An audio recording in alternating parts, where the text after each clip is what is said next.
Beredar sebuah rekaman yang memperlihatkan sebuah drone menyerang wilayah zona distribusi di wilayah Bryansk, Rusia. Rekamannya ramai beredar di Telegram pada Selasa 20 Desember 2022. Dalam keterangan unggahan disebutkan, drone kamikaze Ukraina menghantam gedung zona distribusi Trubchevskaya di wilayah Bryansk pagi hari. Namun belum ada informasi lebih lanjut dari Ukraina terkait penyerangan ini. Gubernur wilayah Bryansk, Alexander Bogomas, melaporkan serangan drone di distrik Trubchevo.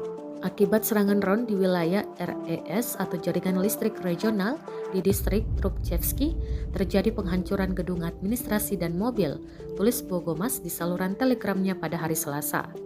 Ia menambahkan tidak ada korban jiwa, layanan khusus ada di tempat kejadian saat ini.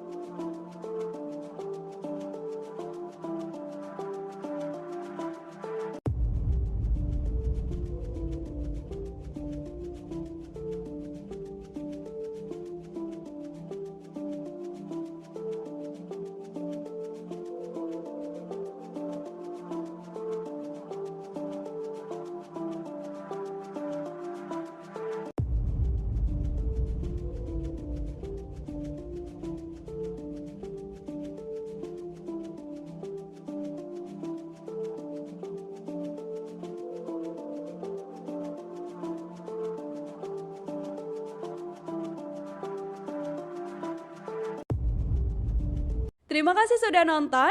Jangan lupa like, subscribe, dan share ya.